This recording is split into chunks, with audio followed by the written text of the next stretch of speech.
Yeah, well, I think it's all right. It's where I put it and where I am in Yeah. the house, where I am in the room. Okay, so I'm gonna go and get my.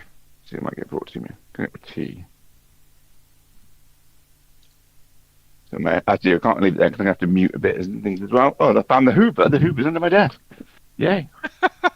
A little bit of hoovering during the Well, podcast. Nothing like the a bit of background noise.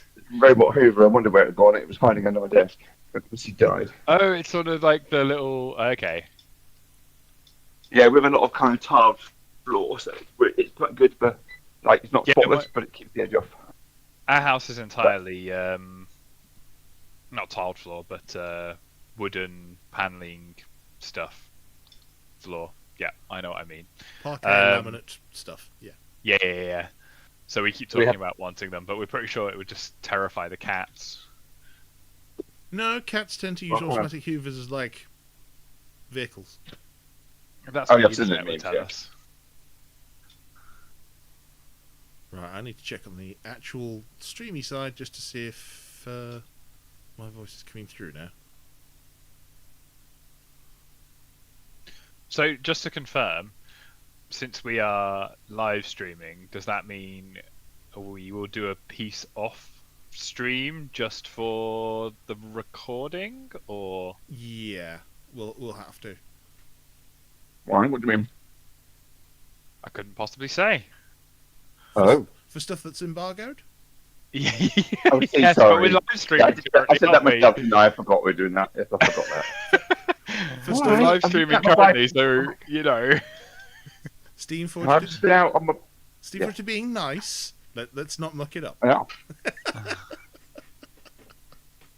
Because we What? really could muck it up. Yes. In Yes, we so could. many ways. Yes, I agree. We have to do something for the recording that's separate. I agree. Other than that, what did people potentially want to talk about? Bearing in mind we are already on stream, so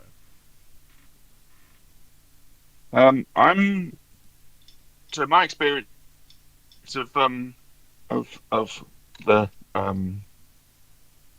of my delivery and delay and everything else, but actually that it turned out good. That it turned out well. I think that would be quite a good thing to talk about to an extent. That's a small thing. okay. Do you know I've just had The issues with delivery, issues with shipping. I- Sorry. I've just had the recollection that I haven't actually checked on mine in a few days. I had the tracking thing. Live on the show. Let's see where Chom's War Machine stuff is today. Ship station. The short version is, I thought it would take weeks to get my money back, but for the tax, it was the same day. So I do need to put some posts on social media to say that at some point, but I haven't done it yet. Oh, wow. So let's see. 9th of September to the ePost Global Processing Centre. Then to Itas. When did you order it? Pardon? When did you order it? Oh, same time as you. Like the day pre-orders. Okay, fine. So then it went to Itasca, Illinois by the 13th. In transit to Royal Mail. Shipment announced on the 14th. And on the 16th, it reached a depot somewhere. Oh. Doesn't say UK, it just says shipment received in depot.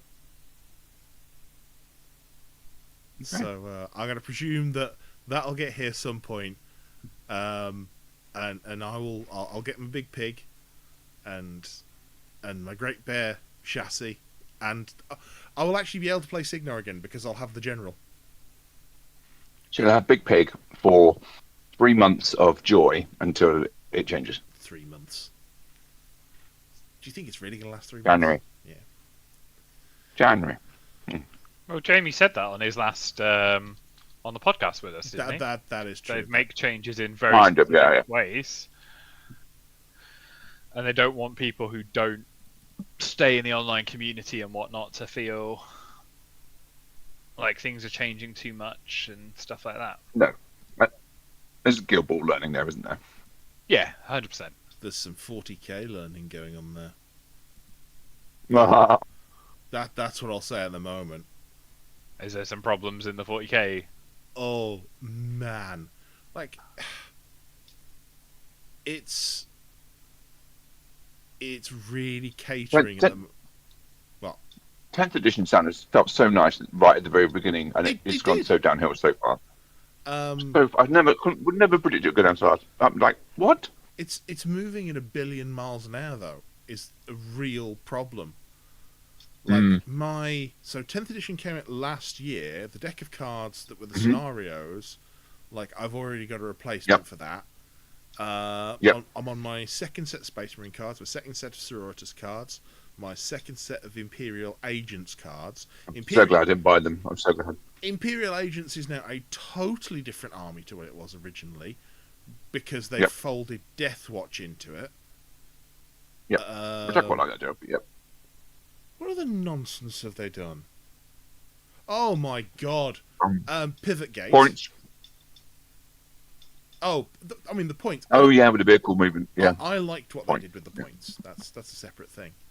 But no, the whole Pivot Gate thing of, okay, if it's on a round base, it doesn't matter. But if it's not on a base, then if you turn, that costs 2 inches of movement. Unless I've stuck my name rest on a base. Unless you are this kind of vehicle. But then you've got the Eldar, the Dark Eldar, like Corsair ship things, which technically come on a flying base, which is the little like Base. £2 size thing. Round.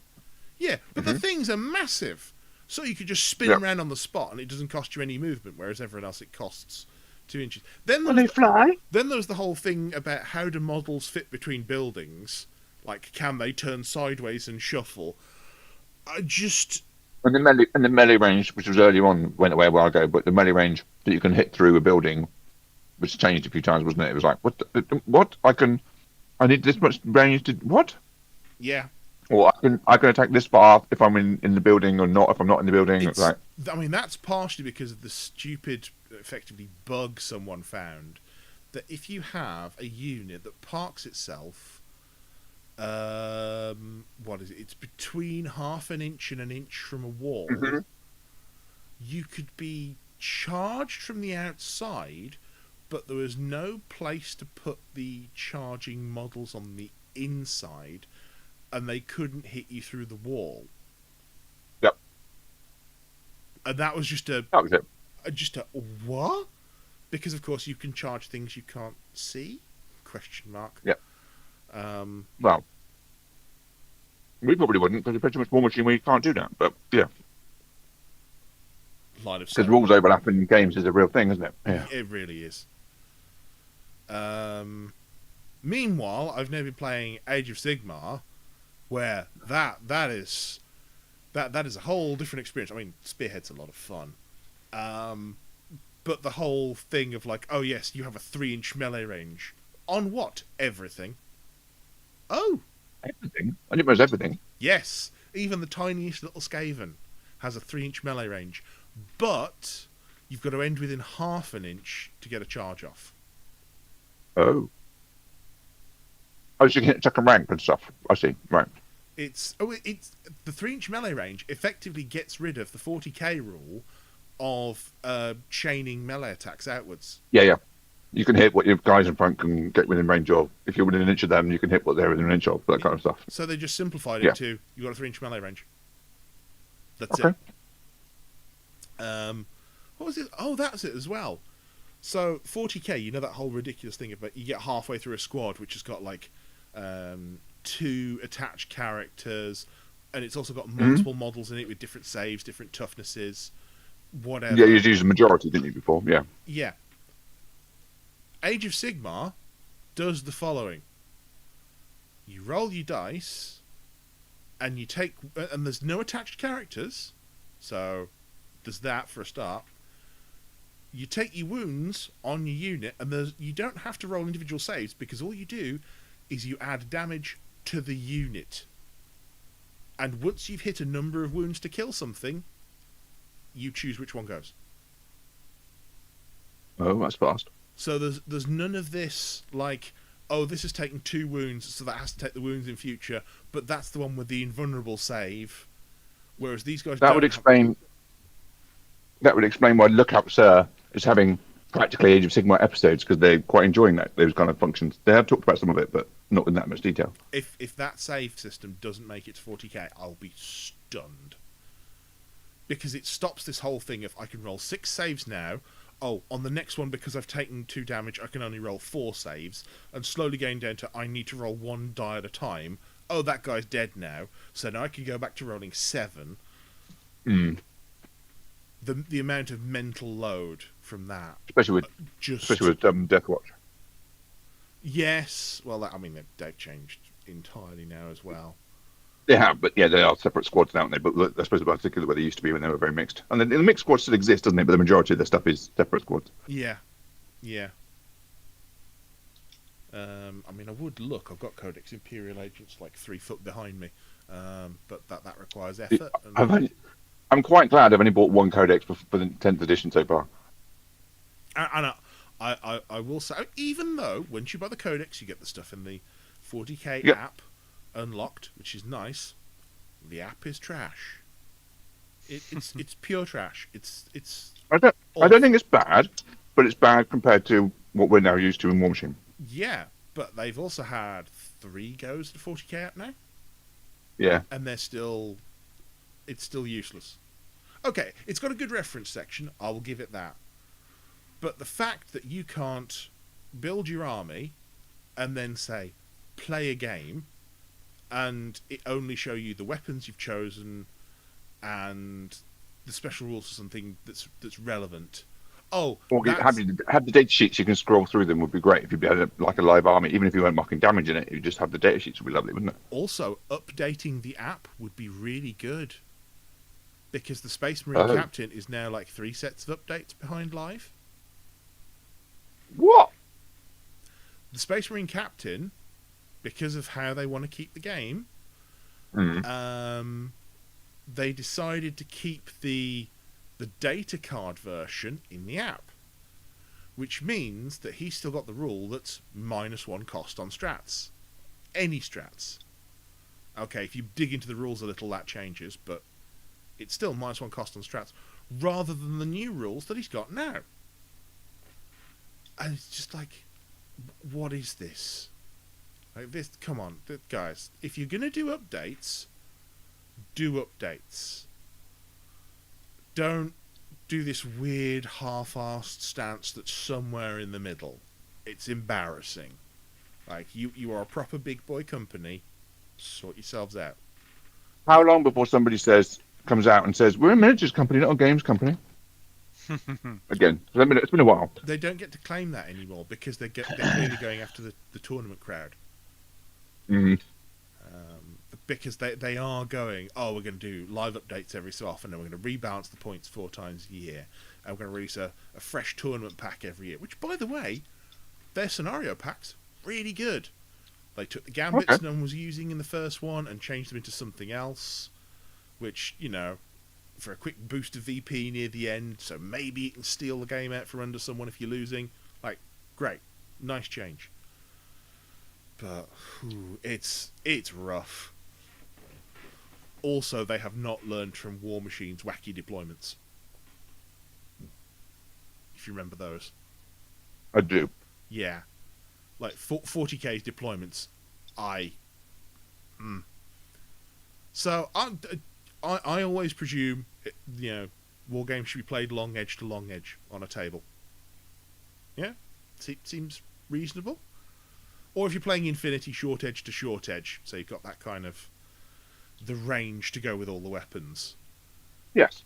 But 40k goes, actually you're getting one of 1, 2, 3, 4, 5, 6 deployments.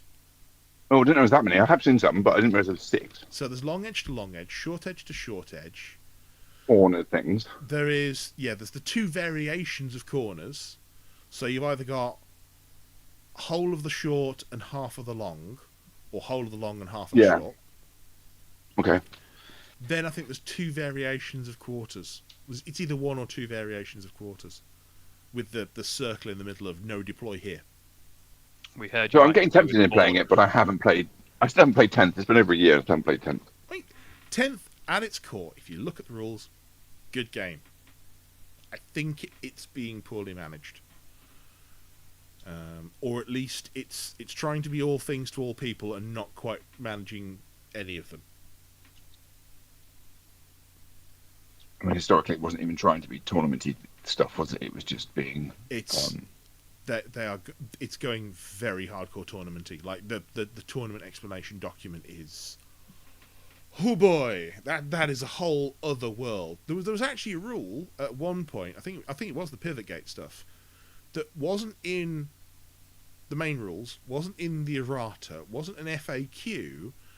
It was only in the tournament guidelines.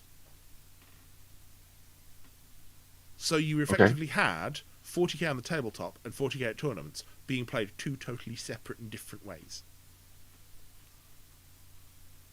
Which that is, again, that's death for a game. Like, don't do this. Never ever. Yeah, that's pretty bad. Anyway, So I've finished eating now, making stupid food noises. that's 20 minutes of ranting about 40k for you. Yes. Like, Welcome to Elite Cadre, the 40k podcast that likes to complain. I mean, I make no secret of the fact that I have miniature gamed through basically everything for the last years. Yeah. And Kurt's in a very similar position. Yeah. Yeah. I think we could definitely throw out some very obscure games that we've played at different times. Yes. But like, there are times when you play some of these things and you go, "What is this decision making? Come on, guys!" Like you had to know when you did some of this that it was perhaps not in the best interests of your own system.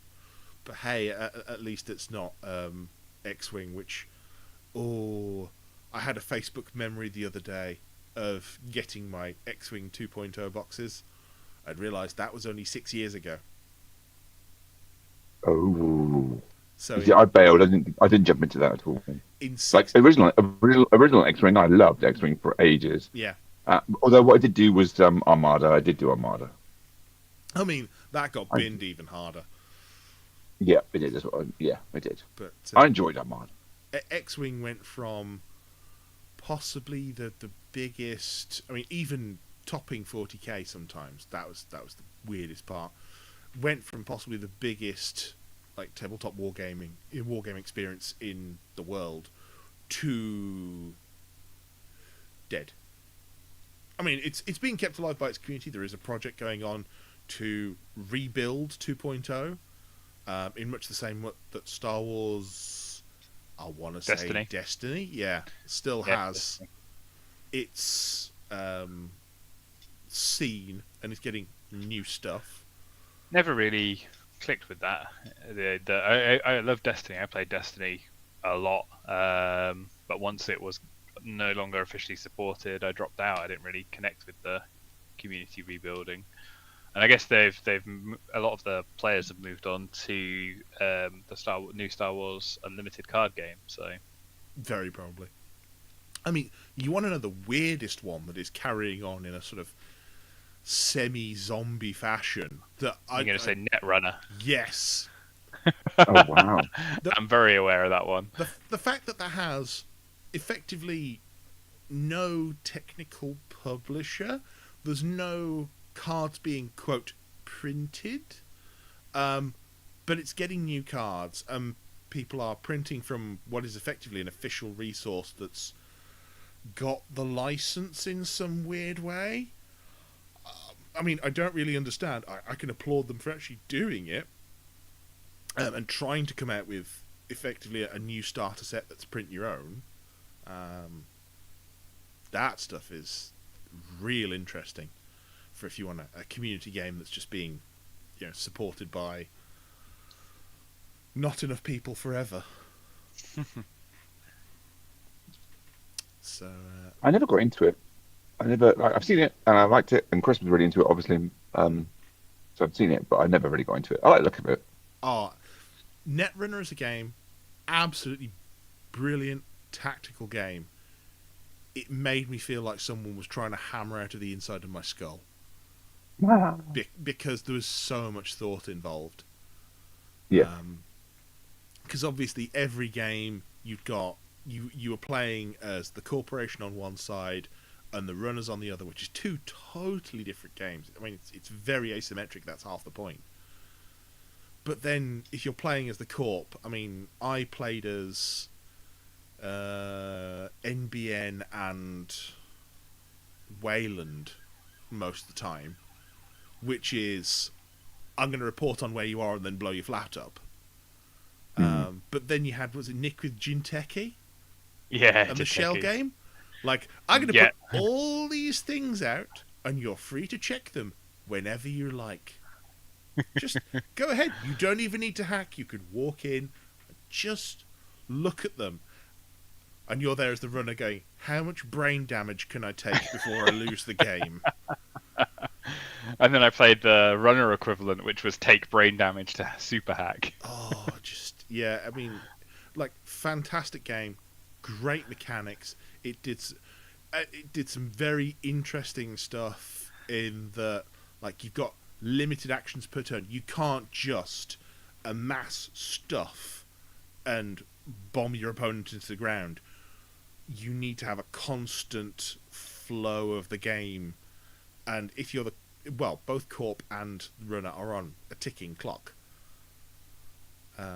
It felt very tactical, right? It felt like you were playing against your opponent. You weren't playing the game, you were always playing your opponent. And that was one of the things that was very fun about it. Yeah, and you could have an awful, like, just the worst hand. But if you could bluff your opponent into thinking you were doing something interesting, then that could just destroy them. Because it's like, oh no, I've got terrible firewalls in front of this server, oh no. And then they'd spend all the time hacking to get in there to find there's nothing there. Nothing there. And it's just wasted their resources, and of course I think the runner didn't get to go through their deck again. So if you can get through them, like, it's all bad for them. So it was a very, very cleverly done game, and I think Richard Garfield learned a lot from creating magic that he applied there. One of the things he wanted to do precisely was have that bluff mechanic, because magic you can't really bluff. It's just you take 2 damage to the face until you die. But Netrunner's very different beast. I mean, obviously FFG added more, and that's stayed in the current version. But yeah, totally different beast. Anyway, Yay. Welcome to Elite Cadre, the Netrunner podcast that reminisces on old TCGs. I mean, do I even bother doing an intro this week? Do we just start with a rant on 40k? That's rough. That's good to me. I think. Yeah. I think Maybe in the outtakes. Yeah. Yeah. That one's an outtake. I think we'll start with Nick's as the intro and move on from there. So, for those of you who've been listening so far, yeah. Both of you or something. I mean, we should probably do a proper intro. So. Yay. Hello, and welcome to Elite Cadre, the War Machine podcast that doesn't take itself too seriously. I'm Mike. I'm Kurt. And I'm Nick. Down to just 3. We've come back after all these years, and already people are dropping like flies. I think we have I didn't expect Alex to stay longer than the reunion episode. That is fair, actually. I didn't even interrupt you. I didn't even interrupt you. I know, it's terrible. I know. Sadly, this evening Ben couldn't be with us. He's feeling a little under the weather, so be gentle with him. He's okay. I nearly forgot. I was out on my bike and I just got back in and went, oh yeah. That's what that alarm is on my phone. I planned my whole evening around this. We watched an episode of Chaos after dinner just to take us just before 8 o'clock. Oh, that's the Jeff Goldblum Zeus thing, isn't it? It is. It's quite good. It's quite good. I'm I, hoping it gets to season 2 because the ending is good, but I would like more.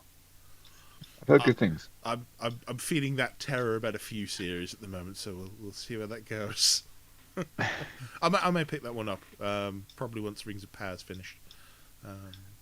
I'm only like halfway through the first episode of season 2 of that. I'm just not gelling with it as much as season 1. That's I quite like interesting. it so far.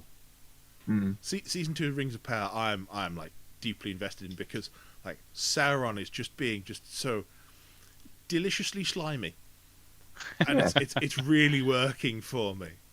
I say, I like it. if I can get through episode 1, I'm sure it'll pick back up. It's just after the break, the start of episode Yeah. 1 needed It more. was odd. It was odd. I had to kind of go, wait, what? What? Wait, what? That guy looks different. Is that just me? Is that just me? Oh, Well, okay. I And then got I through recovered that that. bit, and I got to the next chunk, and then to the where we get back to Galadriel, Yeah. Yeah. and stuff. So I got back to that stuff, but yeah, Yeah, it was very strange seeing the guy from Slow Horses leading the orcs. Like, hang on, this is okay. But yeah, season 2 Rings of Power, very much enjoying it so far. Want more episodes?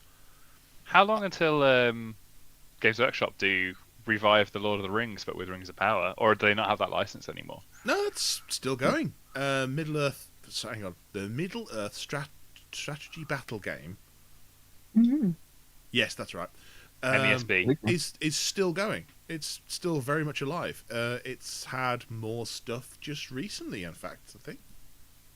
So they're doing Rings of Power stuff, or are they not jumped on that bandwagon? I think Rings of Power is a separate rights deal. Don't Because quote me on it's that.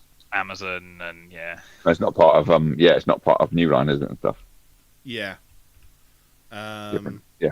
It's the entire thing's odd. I mean, the Lord of the Rings rights issue has been weird for years because you've got Christopher Tolkien kind of sat there going, I don't like this, but I do like this. The films disrespect everything, but also I would like more money for The Hobbit, please. And we're holding off on the right script for the Silmarillion or something like that. They're definitely holding for Silmarillion, aren't they? There's plans to make not trilogy happening. film. Come on. So I don't think it's happening, but that's what the talk feel- is, isn't it? Yeah, I don't think you can do Silmarillion now. Rings of Power's out.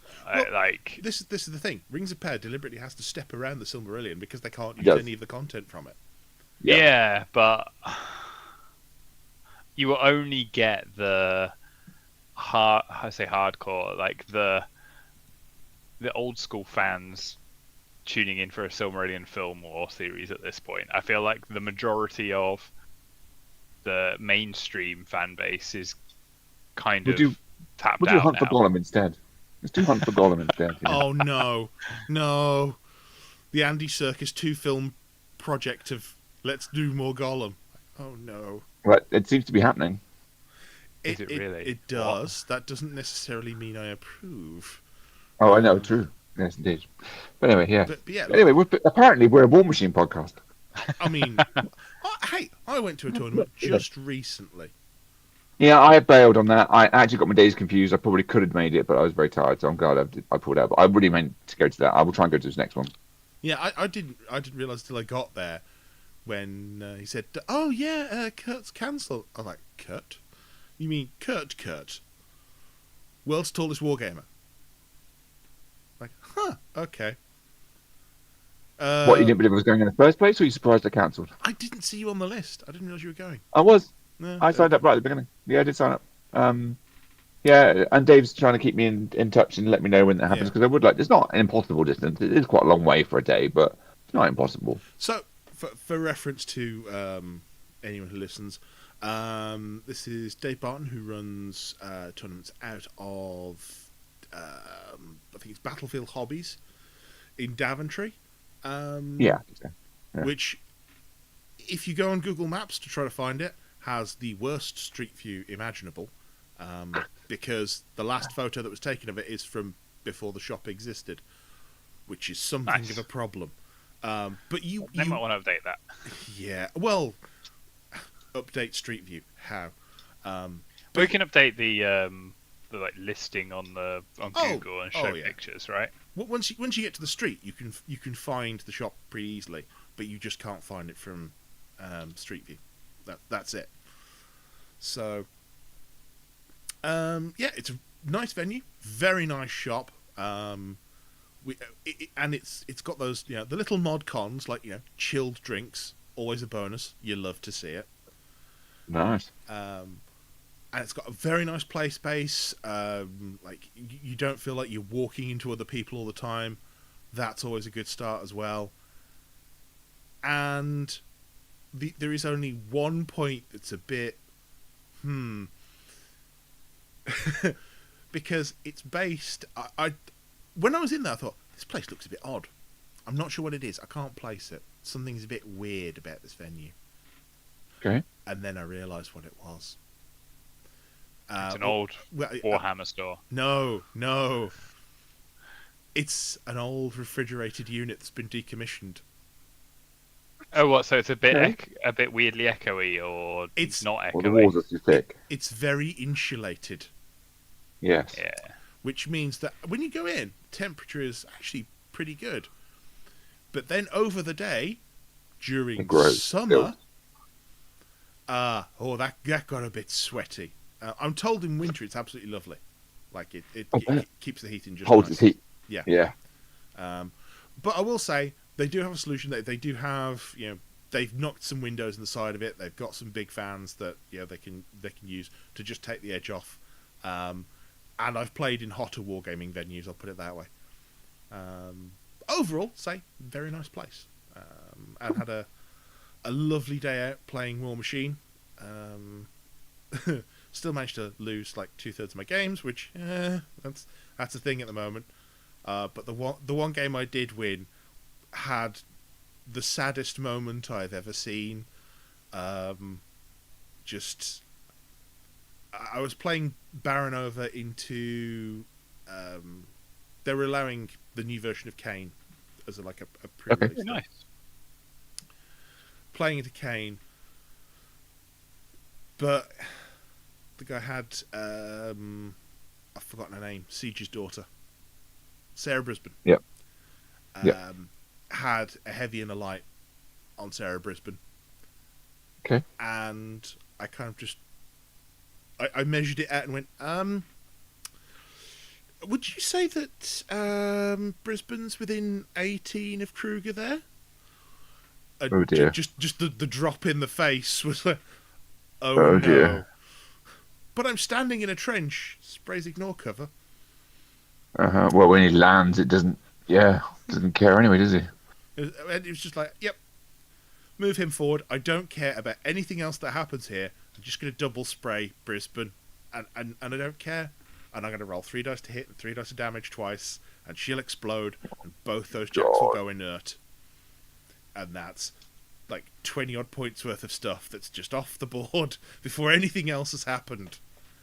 And then Kane tried to come forward and do an assassination while Fog of War was up, and it just watching this army fall to pieces was I'm not going to say anything, but yeah, this has been bad for you all the way through. Playing against an absolutely lovely guy, but it was just watching his army fall apart because of dice in front of him was.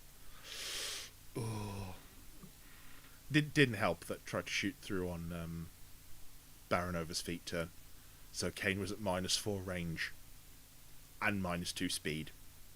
Gonna happen for him. Even with some snipe, he's gonna struggle. Yeah.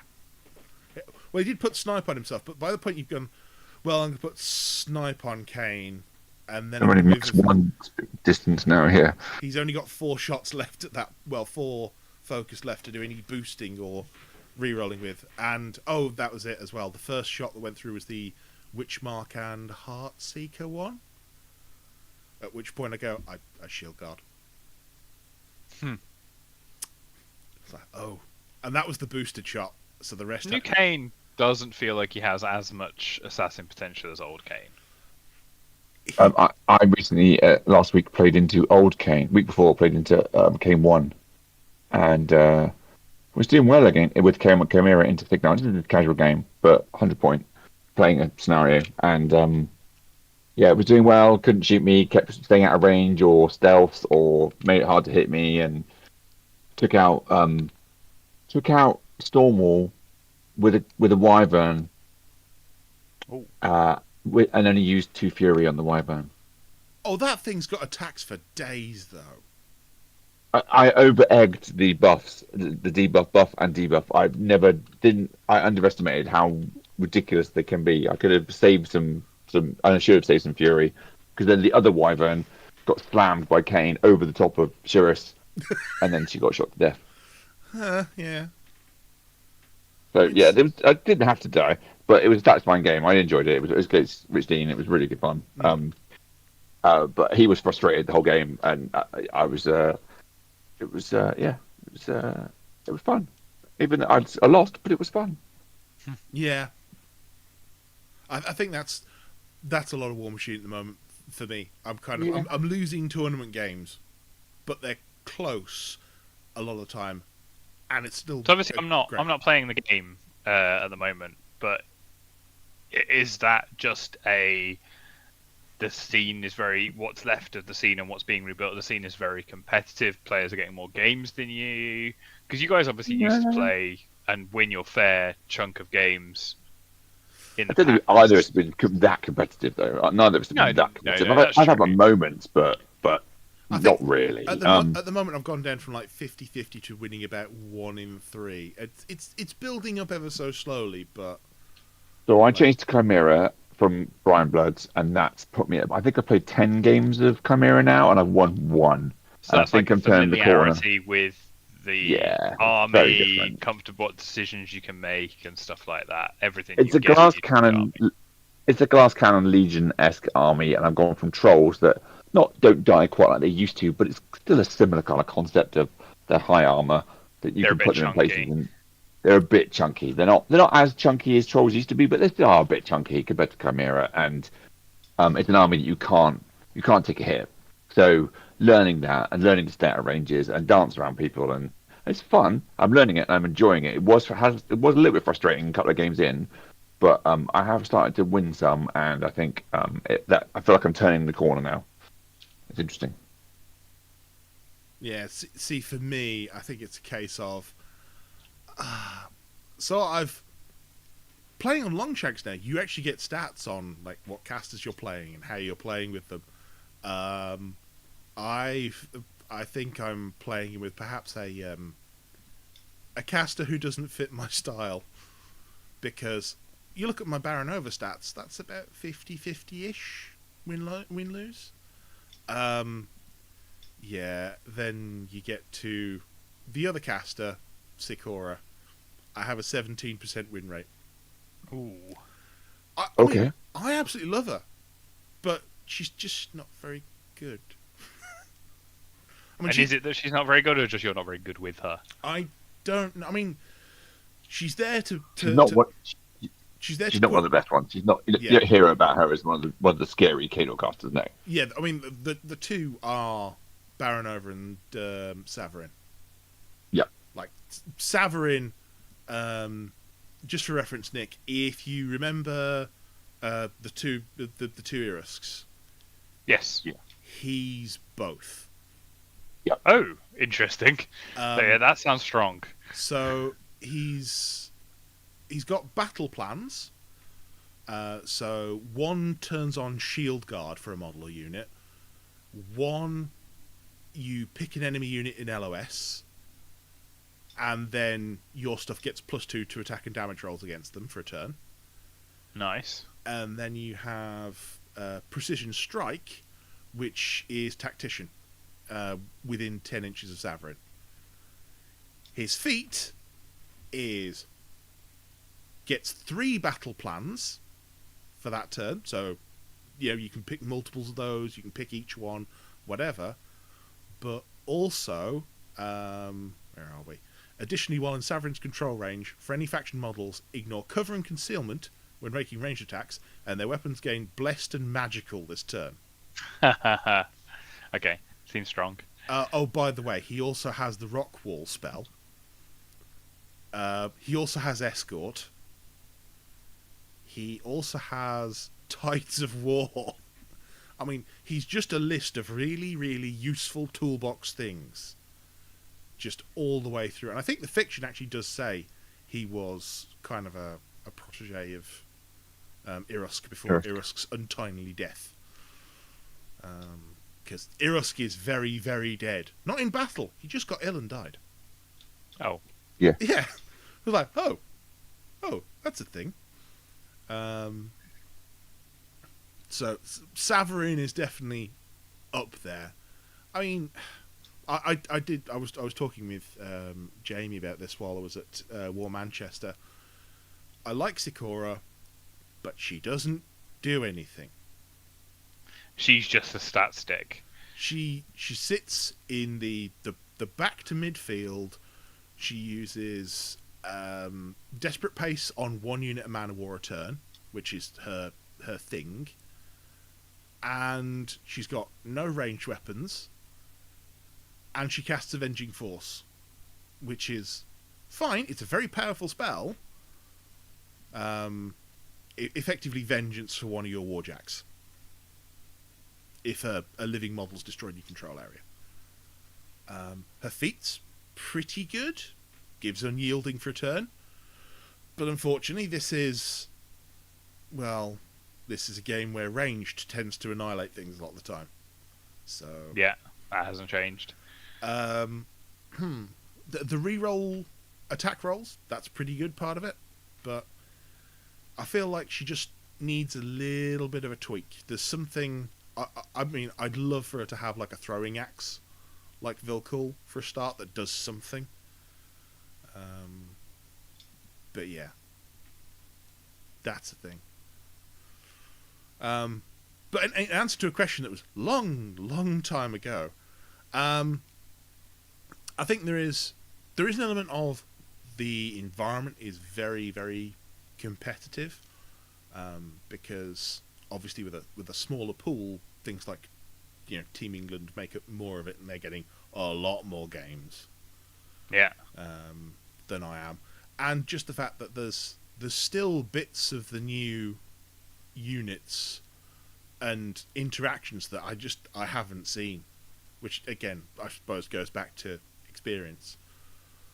But walking into a Dusk army that did things that I hadn't seen before at Daventry, that was a very rapid education. They can be quite frightening. Oh, so this Warjack's just got a 3-inch melee and just drags things around, and no, this is the worst. And not realizing at first glance, looking through their units, that one of them had Kiss was also a sad moment. So it's still a learning experience, and I kind of expect the entire edition to be that way. But I think stuff's being added at a pace where I'm learning faster than new models are being added. Okay. Yeah, it's chilled out a bit, hasn't it? Yeah. I think that the SFG transfer has given a bit of a pause. There's new stuff coming, obviously mainly Cricks, but which isn't hitting tables yet generally. But It's a bit easier when it's a full new faction coming in as well, right? Yeah. You only have to worry about that faction. You don't have to worry about the individual models and how they affect an entire... Or you're learning about an army previously and it has changed. It hasn't changed. Nothing. Yeah, in January, things are going to shift slightly, but I don't think it'll be overloaded. It'll be small. There'll be some changes, but we'll have to see what they are. But I think, yeah, you're right, Nick. It's one army. So you think about that army and you have to learn that army. Great. When it happens, when you need to.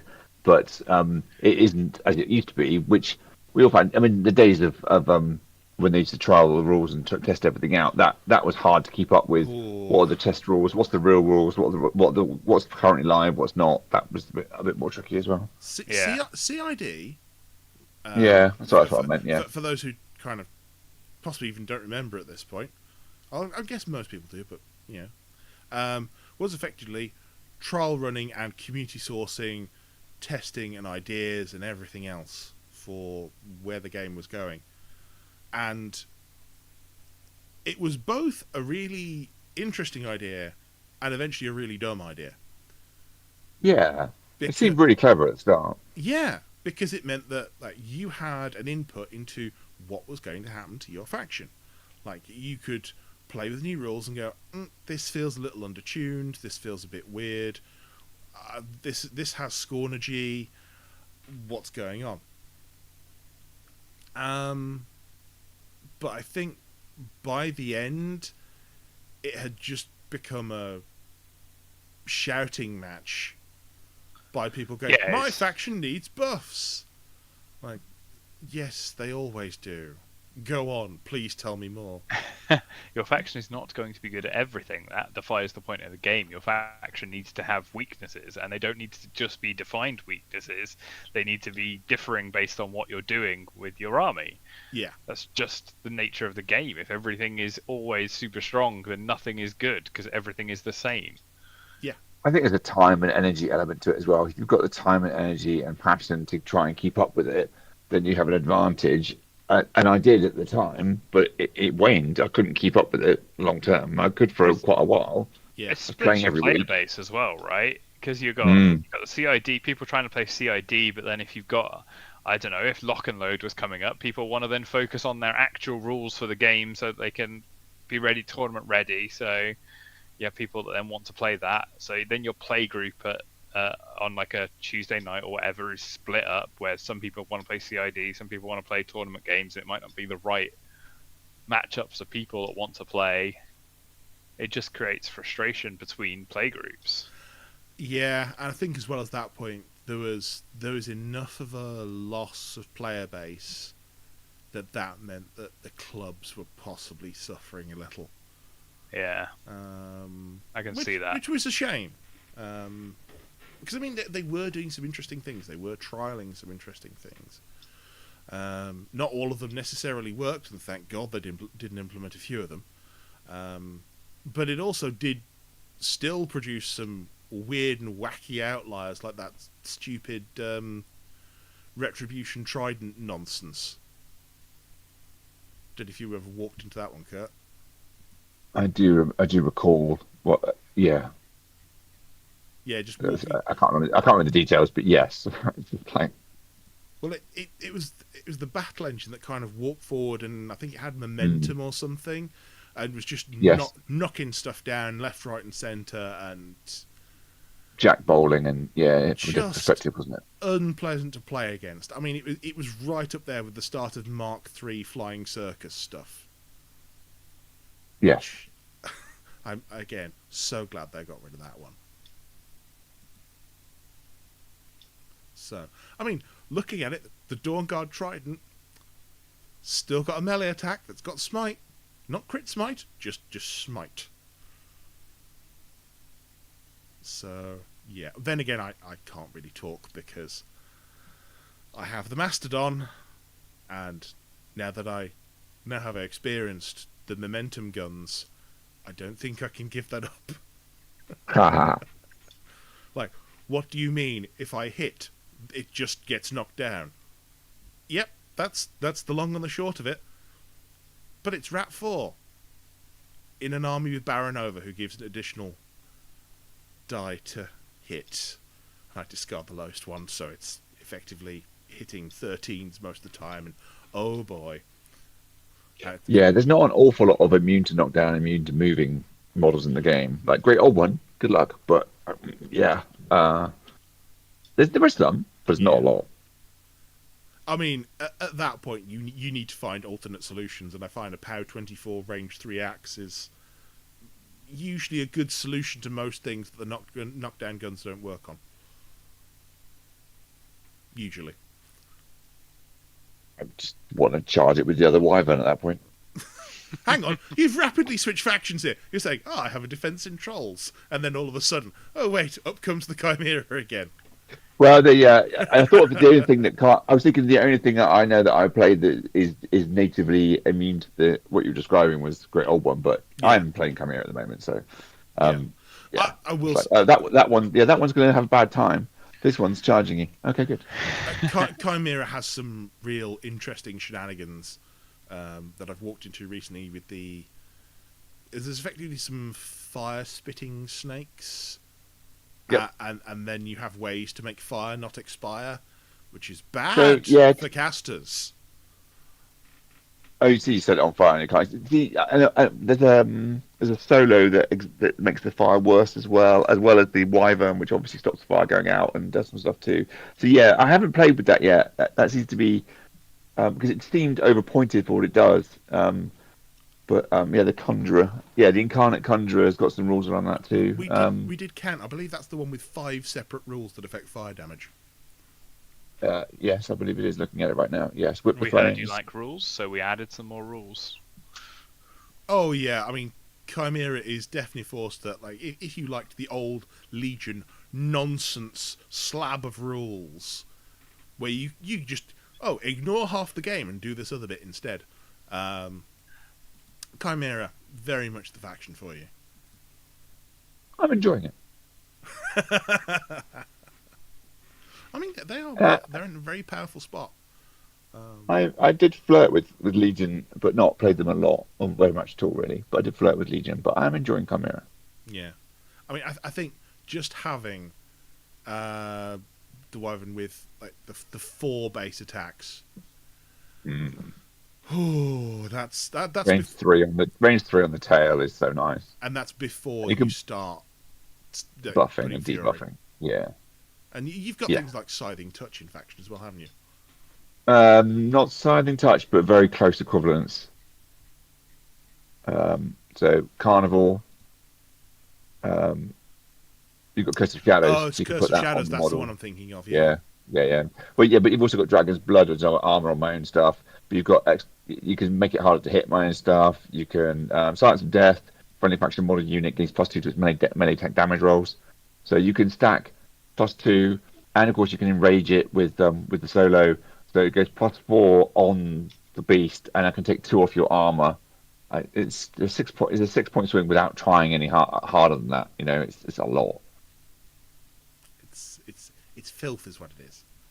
I mean, so the tail effectively goes up to power 23. On the downside, it is a 19-point beast, so it's not cheap. Which is only armor 19 with 36 boxes, but it's not cheap, but it is lovely, and my second one has now arrived. Oh, okay. Yeah.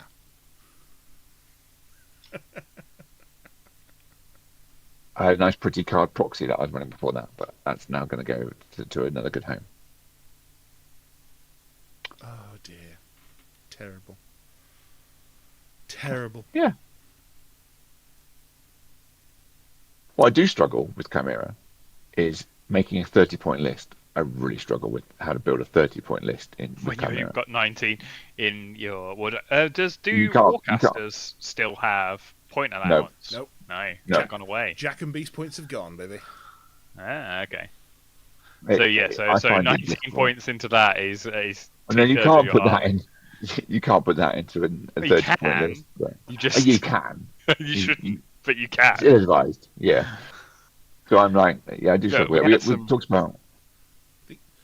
The only restriction these days is that you need to have at least one cohort model, I believe. Yeah, you do. A cohort is a Jack or a. Yeah, something Beast. something that goes in the battle group. Yeah. That's not And then the cast. I'm playing a Fury caster or Fury leader. You need to anyway because you've got generated Furies now. Yeah. Oh, you could just cut yourself all game. What's wrong with that? Oh yeah, totally fine. Yeah, absolutely. Bargain. Turn 3, it's like, why do I have 2 health left? Very jealous.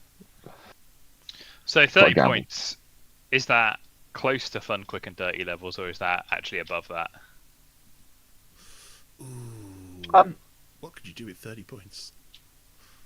So there's some like Journeyman League kind of the post that they put on that SFG put up on their website. I think that's what they're building, isn't it?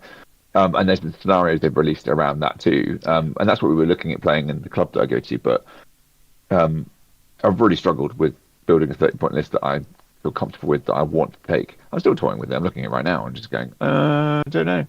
I had built some options. Um, do struggle because everything's expensive in um Shadow Frame's Yard. So yeah, no, still playing with it. Oh, yeah, I mean, yeah, I'm looking at it as Cadre now. It's like, okay, well, if I want to take a Great Bear, the minimum Great Bear is 12 points. And that's not even a good heavy. So you probably have to take the Dire Wolf, which is 8 to 14, and that's only Mat 6. And that makes me sad. Still beefy for that points level though. You can make it more resilient. I mean, yeah, you can stick a shield on it and do either the Which ice. becomes quite good when you make when there's 30 points across the table. That becomes quite Yeah, hardy true. then. Doesn't it? Oh yeah, the minimum cost Direwolf is like the shield guard head with the plow shield and ice hammer, which like power 17 melee weapon, mat 6. It's okay. It's not setting the world on fire, but it's okay. Oh wait, no, you can go cheaper. There is the scrap saw for 3 points. You can Okay, good. you can make it an absolutely terrible 2 melee attack jack. I'm not sure why you would, other than if you really needed the points, but yeah. It's at 30 points you need to start considering like, oh, I can't take Arcanists, which are just Cador's prop for like, this jack needs focus. Quick, send the Arcanists in. It's a bit like the Squire of old. Squire, 3 turns, just pull a focus. Yeah, Increase your radius by 2 inches. except for Cador's Arcanists, it's a 3-man unit that goes, have a focus, have magic weapons. Was there a retribution thing that used to do that, or I mean, there was something in War Machine of old that used to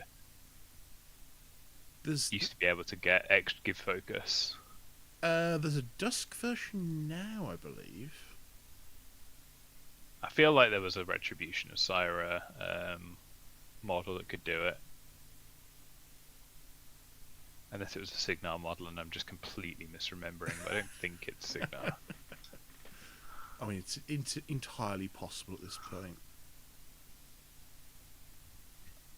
Okay, which thing am I mistaking in Dusk for something else? This is bothering me now. Yeah, Oh, I just find it interesting. 'Cause 100 points is 100 points, and then we're playing at a tournament. But trying to build lists that are smaller, like 75. Yes, it's take out the cream and stuff, isn't it? And we can build 75s, but and even 50s. But coming down to 30 is really hard to put things in that are useful. And obviously, support is theft. I like that phrase, support is theft. I will actually make an argument now that I believe 75 is a better points level than 100. Because it's making you make choices. Yes. It's faster and faster. It's ever slightly faster. I mean, the difference is effectively 1 Warjack or a couple of units. Like it's not huge amounts, but it's enough that you're really having to consider where you're going scenario-wise on the table. You can't defend everything anymore. You literally can't block everything out. It's just not possible. No. You're really having to make decisions on support. So if you're Cadre, well, good luck fitting mechanics and Arcanists in at 75.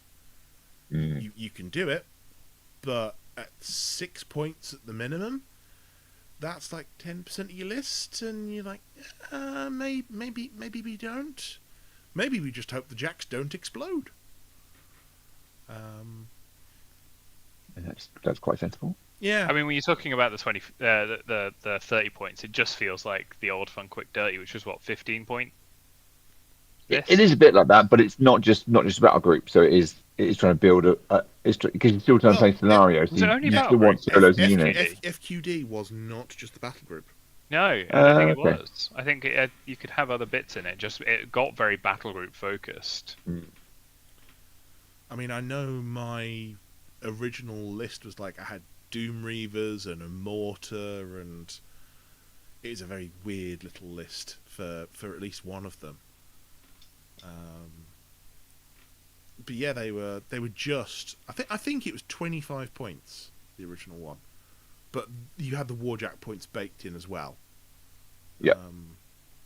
And because of the oddities of how things have been repriced, I don't think it was far off what we have now. Yeah. Sounds I mean, quite yeah, like Striker was a +5, right? So 25 + 5 is 30. Yeah, you- but points have gone very wacky since.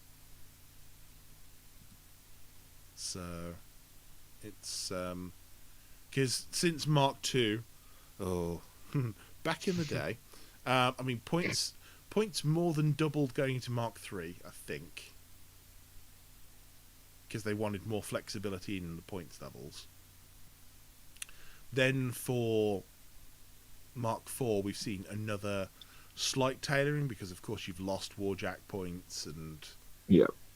you've got the Creator Jack thing that's going on. It's I think if Jack Beast points are similar to what they were in Mark III. I'd check, but I believe the old War Room is now completely offline. Forever.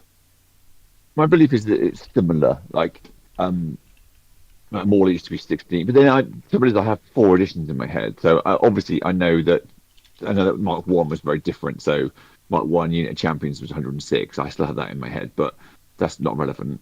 But I remember Mauler being 16, and you can still build a very similar heavy in Trolls at a similar level. Obviously, not comparing apples and apples, really, aren't we? Because Yeah. not the same armies, but I mean, again, for this, I could just turn around. The Mark II books are about 4 feet behind me. mine are in a box in the loft. I probably should put them in storage at this point because they are just taking up shelf space. Actually, some of Well, them they in look my pretty. daughter's room, my eldest room. Like the fiction in them is still a good read. Like they are still nice books, but they are for an edition that is long since past. Well, see, now you got me thinking. I'm looking at what Cadre can do at 30 points. So what I'm doing instead is I'm looking at unlimited version of Trolls because I have a lot of the Mark III points in my head. So I'm just going to go and look and see how these compare from memory. But you're right, things have got to have shifted slightly, but and they did change things a bit as we went along too, didn't they? Yeah. Not a lot of stuff got properly errated to death. So a Mauler is 14 points. It was definitely 16 before, but Rage is only +2 now, not +3. So it's definitely but it's Mat 7 and it wasn't Mat 7. So yeah, balance. The mats on all the heavies generally went up over time to encourage people to, actually play them. Yeah, because we did have Mark II more than anything else was infantry machine, wasn't it? You just had minimal jacks, which is I'm glad we're not seeing that. I'm glad that battle groups are important now. Well, for scenario alone, don't they? You need to have them. Oh, okay. I think that's actually a slightly filthy list for 30 points. In which factions? Cadre. In Cadre. What's he done? It's. Oh, actually, I can make that even cheaper. Wait, no, that's just not saved. So it's Baronova with 2 direwolves with the plough shield. Oh, sorry, with the scrap saw and ice hammer. I thought you said you wouldn't take the scrap saw. Yeah, I know they're effectively junk, but 2 of them, that's a lot of boxes, and they are 8 points each. But then you got the Winter Corps infantry. I would. Which head did you put on it? The shield guard head or the shield guard head shield guard? To stop Baronova exploding. Indeed, okay, yeah, fair. Yeah, because things look at her and she falls over. But then a Winter Corps infantry, maybe double auto cannon, maybe single auto cannon and grenades. If that's iffy. And then that's very good for 8 points. That's shocking. And then 2 units of snipers. I can't have Does snipers still have the auto box? Yes. Auto choose box. Oh. Yep, they I have see that weapon. Ping, ping, ping, ping, ping. It's gone now. they have sniper, which also disables tough. So, but 2 units of snipers. yeah, but you can't have the dog, so you lose the reposition, and you lose. What other unit did you put with that as well? Winter Corps infantry. Okay. Jesus, that's a lot of stuff. For 6 for 30 points. It feels like a lot. And you even get a nice choice of equipment for the Winter Corps infantry because of their strange tooling up mechanic. Like, oh, do I want an auto cannon? Do I want grenade porters, or do I want rocketeers? Nope, stupid question. I never want rocketeers ever. A rocket's bad. They're not terrible, but why would you take them when the auto cannon exists? Like 2 lots of D3+1 shots per turn with volume fire. Which I'm going to go back to my... which with Baranova's additional die to hit spell is just such incredible. Like, they ping jacks for like 6 or 7 points a turn, or they'll just go through medium base units. Fair. Again, I can't have the standard bearer for the extra +1 rat, but with Baranova, I don't care. Oh no. So how does Baronova kill stuff? Does she kill stuff with ranged spells? Yeah, she'd kind of have to. So Yeah, that's what I thought. you take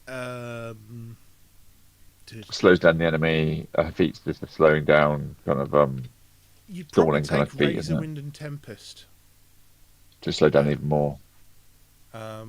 So Tempest to knock stuff down, Razor Wind to just have a spray that you can arc through the jacks.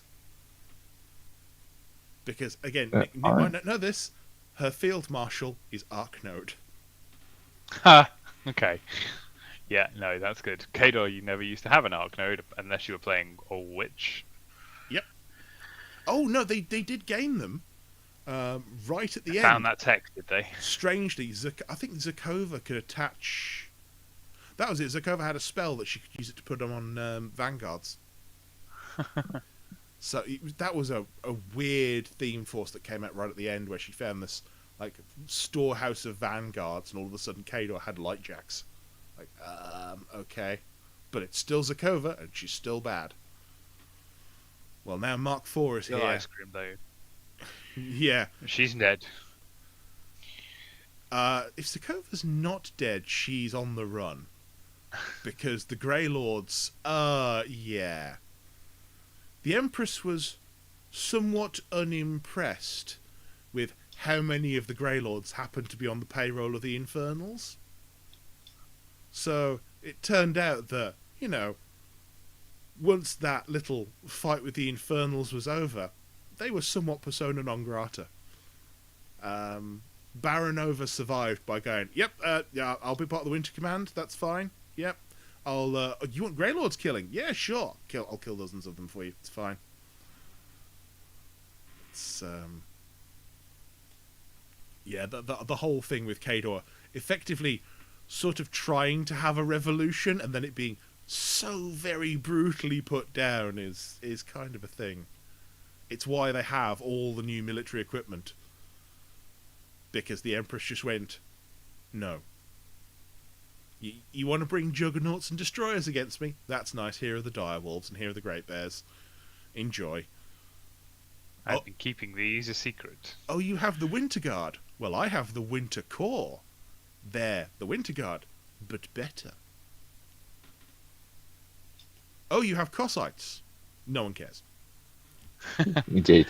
No Yes. one played Cassites. Come on. The thing is, I'd actually quite like some Cossacks in Mark IV because Cadre has no ambush, and everyone else seems to have ambush. Yep. They do. They'd be somewhat useful. Admittedly, ambush, of all the abilities that I've seen in Mark IV, ambush may be the most misplayed one. Because the amount of people who bring things on, and it does nothing in their turn they come on, and then they just die, is... I found it really useful for contesting. So Yes. for screwing your points over. So for getting something that's high def or survivable in some survivable the wrong way around, wrong word, but that can survive, usually because of its defense. So whether that's the pig boarding party coming in with annoyance and def 14, so effectively def 15 it from most things, going into your winter guard into your man of war and going, hello, we're now contesting your zone. You're going to have to spend a turn killing us. By the way, we cost half what you cost. I like that. Yeah. And that's a great way of using them, because obviously you now need to choose movement or action when they come in. Yep. But I've seen a lot of people who just park things at the side of the board, throw one range attack in, and it's like, yeah, that's not really. No, I'd move them in. Yeah. Speed 6, speed 7 stuff that comes in that can contest the zones that are out on that side. And it's away from a lot of what you can't get. I can't get to it from my main force of my army, but they come sweeping in from the side and just screw up your flank. And it's distracting and it's annoying and it's great. Yeah. And also putting them in on the weak flank rather than the strong one. Yeah. Like, if you put them in on the weak flank, there's very little there to actually do the job of getting rid of them.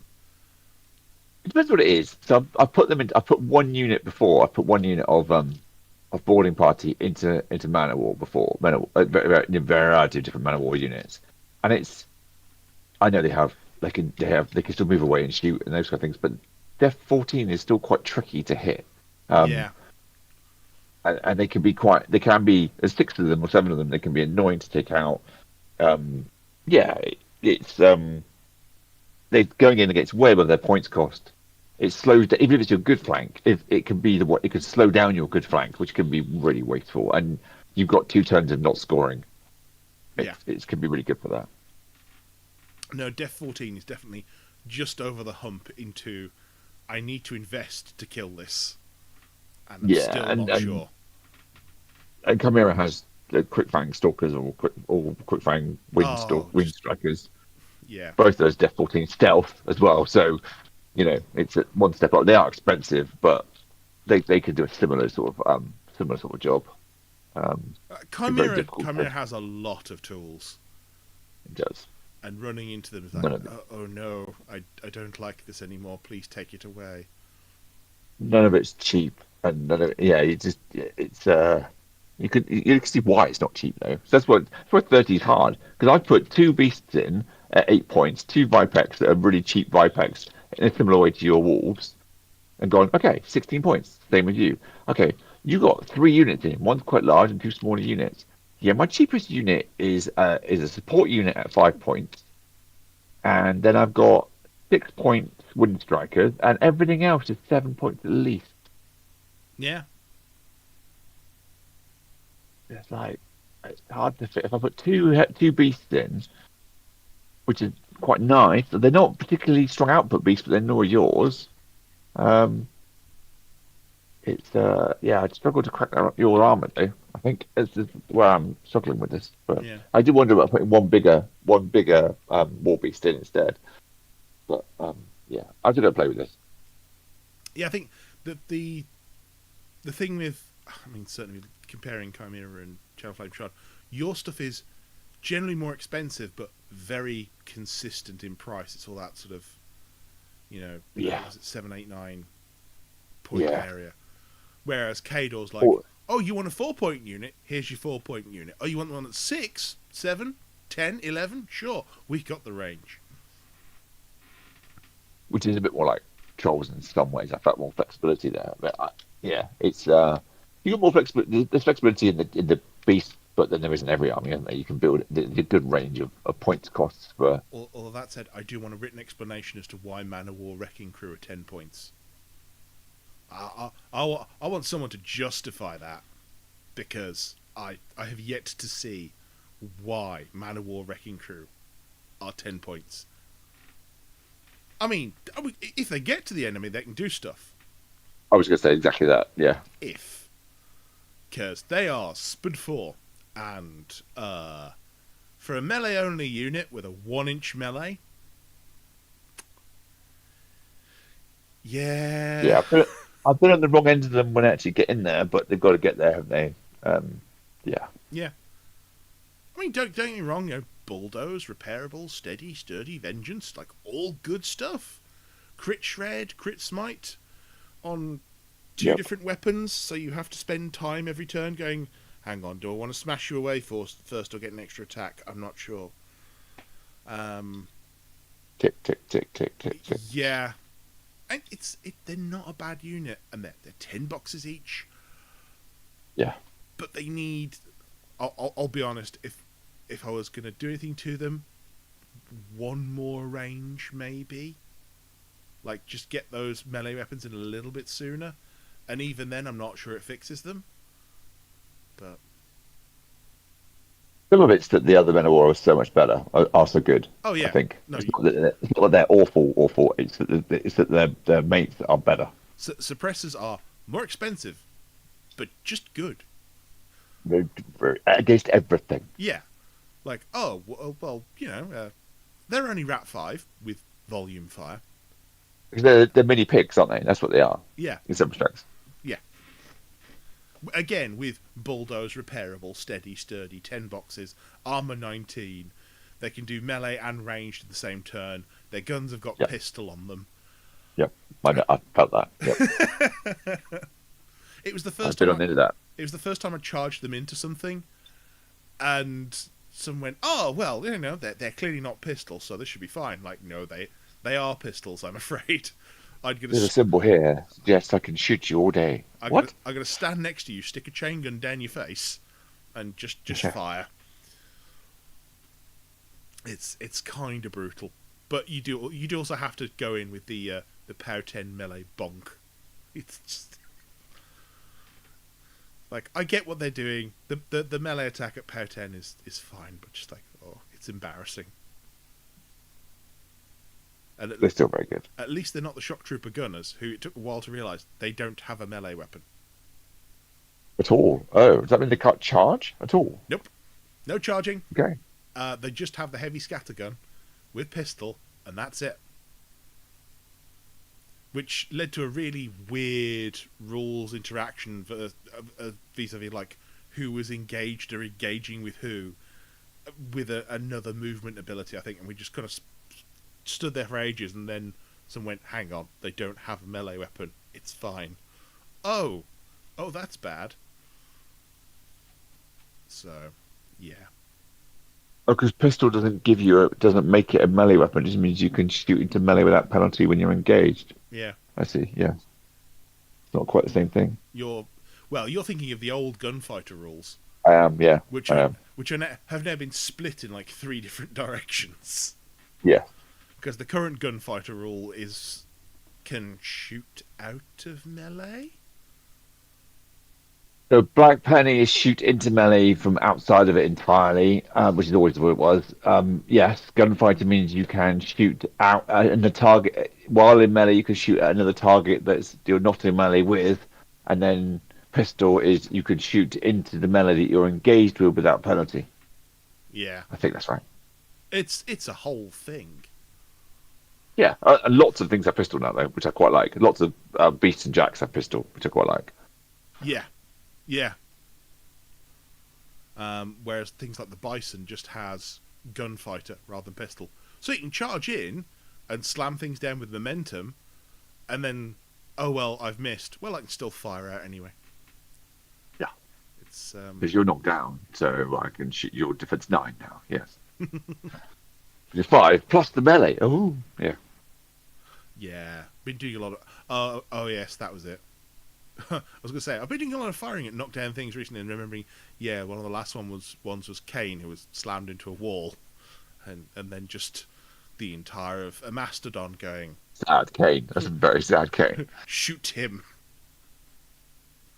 Oh no, this is the worst. Right. Well, having done that meandering,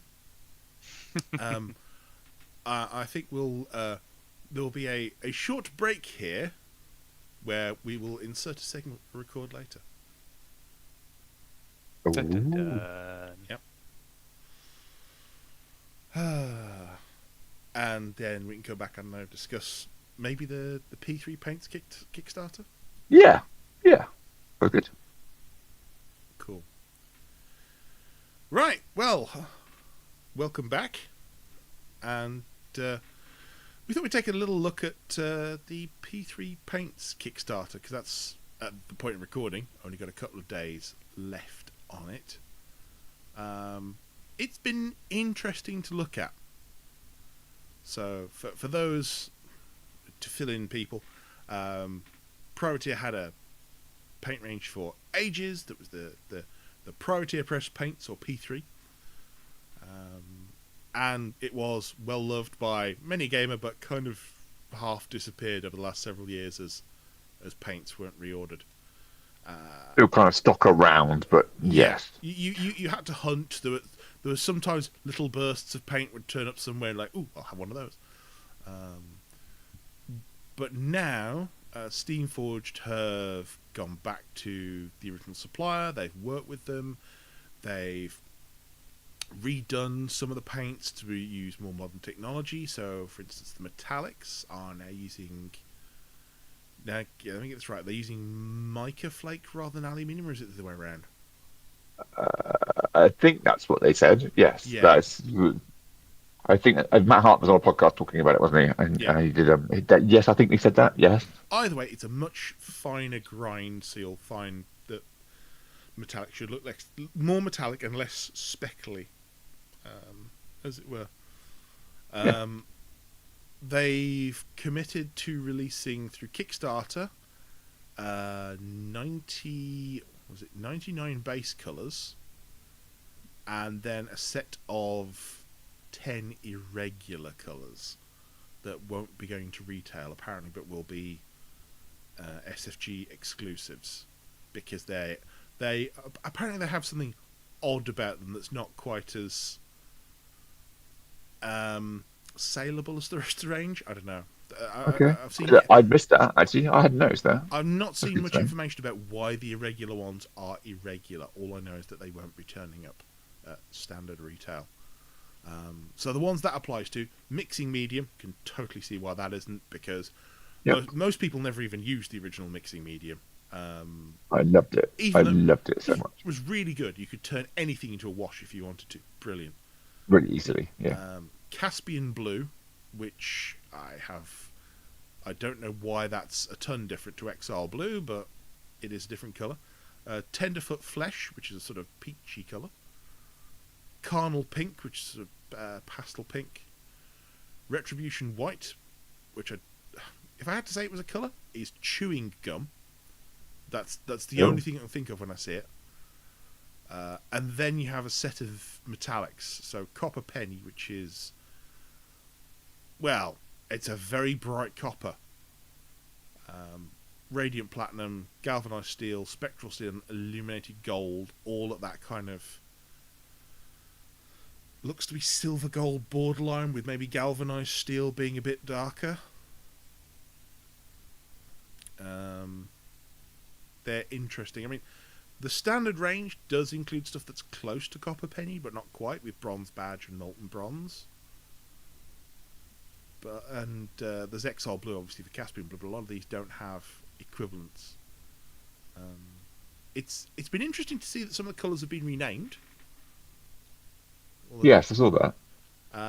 So, for instance, I don't know why. I don't know the. I know. I can see why. So originally you had Menoth White base and Menoth White highlight. Oh, it's confusing. Which have turned into Menoth White and Devout White. So it's just a little bit of a separation, so that you don't have those paints that are just named effectively the same thing. I'm questioning of why. Oh, they've actually fixed it. So originally, Meridius Blue was massively misspelled, and I thought, maybe there's some kind of rights issue as to why they've changed the name. No, it was just a typo. So they've fixed that.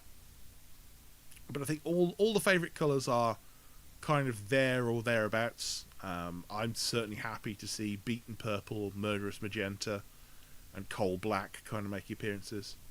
As well as Gnarls Green, which I've used more of that than I think any other paint in the range. Minus White Highlight, I've used way more than any other paint in the range. Yeah, That's always been one of your favourites, as far as I remember. Yeah, it's a. I mean, the Menoth colours, both the reds and the whites, because they're not really red and white, they're more purple and like yellow Yeah. anyway. But they I liked all of those when I was painting Menoth. I reversed my Menoth colours, so my armour was red and the highlights were white rather than the other way around, which is more traditional. Mainly because it came from Escalation. There was a reverse colour scheme as an example in Escalation, and I was like, oh, I like the reverse scheme, so I did a lot of that. But Menoth white highlight I've used as a white primarily in lots of my painting.